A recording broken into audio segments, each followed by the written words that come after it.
भाजप प्रदेशाध्यक्ष रवींद्र चव्हाण यांनी म्हटलंय की फडणवीस हे उदार मनाचे आहेत आणि बीएमसी मध्ये कदाचित ते महापौर इतर पक्षालाही देऊ शकतात. असं कोण म्हणतं? भाजप प्रदेशाध्यक्ष रवींद्र चव्हाण. कोण? चव्हाण? कोणाला नक्की देतात विचार तर खरं. मुळात असं आहे, आधी तुमचा महापौर बसेल हे तुम्ही कधी ठरवलं? मुंबईचा मराठी माणूस जागून उठलाय बरं का, पेटून उठलाय. तुम्ही आंदण देताय ना सगळ्यांना, ते मुंबईतल्या मराठी माणसाला फार कळलंय आता. उभा महाराष्ट्र लाचार करून ठेवलाय तुम्ही. आणि जी 106 हुतात्म्यांनी प्राणाहुती देऊन मिळवलेली मुंबई सुद्धा तुम्हाला कोणाच्या तरी ताब्यात द्यायची. हे न कळणे इतका मराठी माणूस अज्ञानी नाही. त्याला कळते तुमच्या काय चाली चालल्या आहेत त्या.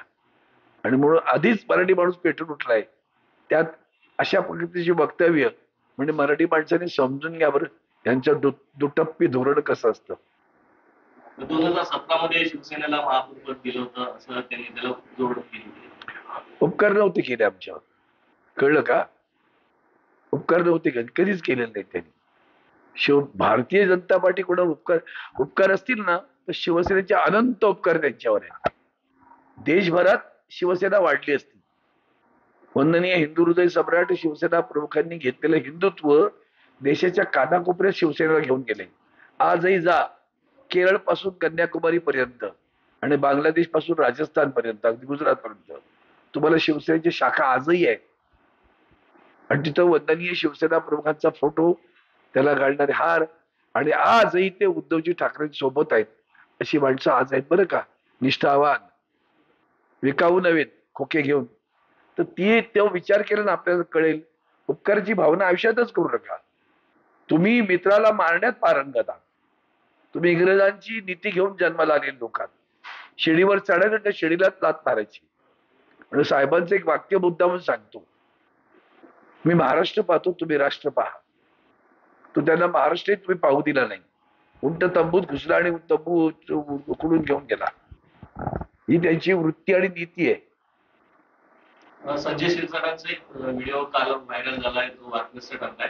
हा व्हिडिओ मॉर्फ केलेला आहे असं ते सांगतायत आणि त्याबाबत ते अब्रू नुकसानीचा दावा असेल. अमृत करता येते नुकसानी. अब्रू कोणाला आहे? त्यांना अब्रू आहे? लाचारांना अब्रू असते का? कबरेखाली वाकलेले लोक आहेत ते, त्यांना नसते अब्रू. अब्रू असती तर सुरतला पळायला नसते. अब्रू असती तर गुवाहाटीला गेले नसते. अब्रू असती तर गोव्याला पळाले नसते. अब्रू नाही, त्यांना अब्रू आहे कुठे म्हणून ते पळतात ना असे. तर त्याचा काही आपला दौरा आता पश्चिम महाराष्ट्रात सुरू झालेला आहे. आगामी निवडणुकांच्या दृष्टीने पश्चिम महाराष्ट्रात नाही, पश्चिम विदर्भात. पश्चिम विदर्भात कशा पद्धतीने आगामी व्यूहरचना? नाही बघा, शिवसेना निवडणूक डोक्यात ठेवून फिरत नाही. आम्ही संघटनेचं काम करतो. 80% समाजकारण असतं. शिवसैनिकांनी नावमेद न होता हे 80% समाजकारणाचा वारसा तसाच पुढे नेतलेला पाहिजे. त्या कामातून राजकारणाचा भाग झाला आनंद, नाही झाला तर थांबत नाही. आम्ही थांबलो नाही आम्ही कधी. जय आला तरी आणि पराजय आला तरी शिवसेनेचं समाजकारण कधी थांबलं नाही. तो असा त्यांना आठवण करून द्यायची, बाकी काही. अनेक पक्ष फोडाफोडी करतायत. शिवसेनेमध्ये कोणी येऊ इच्छित आहेत का आणि काही नवीन चेहरे परत बघायला मिळणार? उलट आमच्याकडे आज दुपारी आले, मी वाशिमला होतो आज. जी माणसं आम्हाला सोडून त्या शिंदेकडे गेले होते, मिन्यांकडे, त्यांना लक्षात आलं तिकडे गेल्या तर काय होत होते, परत आले. मी व्यासपीठावर पाहतच राहिलो. म्हटलं काय झालं, काय मिळालं तिकडे जाऊन? लाचारांच्या फौजेत जाऊन मिळणार काय तुम्हाला? आमिष दाखवली जातात किंवा भय दाखवले जातात, ते सुरू आहे त्यांचं. त्याच्यात काय फरक नाही पडत त्यांनी. पण काळ हे त्याचं उत्तर असतं, ते कळेलच लवकर आपल्याला. असे कोण चेहरे आपल्याकडे परत येऊ इच्छित आहेत? आणि मी या बाबतीत बोलू इच्छित नाही. आल्यानंतर बघू. आले तर आलं, कोणाला सुचतंय बघतो खरं. आपण कशाला त्याच्या मागे लागायचं? जाताना विचारलं होतं का, तर येताना स्वागताला उभं राहा. आले ते बघतो. आता गोपीनाथ मुंडेची तिसरी कन्या या राजकारणात सक्रिय होत आहे, कसं बघता या? कोणाची?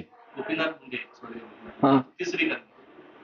असं आहे बघा, प्रमोद महाजन आणि गोपीनाथ मुंडे खर तर या युतीच्या शिल्पकारीमध्ये त्या दोघांचा हात खूप मोठा होता. वंदनीय शिवसेना प्रमुखांना भेटत राहणं, काम करून घेणं, वाकबगार होते काम करून घेण्यामध्ये. छत्रपती शिवरायांना फसवता येतं काही वेळेला. ज्यांनी नंतर फसवत, ते संभाजीराजांना कळत होतं बरं का. संभाजीराजांना लवकर कळलं आमच्या की आमच्या छत्रपतीने यांनी कसं फसवलं होतं ते. त्यामुळे आम्हाला कळतंय ते भारतीय जनता पार्टी काय आहे हे निश्चितपणे कळतं. त्यामुळे त्याच्यावर 4 हात दूर आहोत त्याचा आनंद आहे.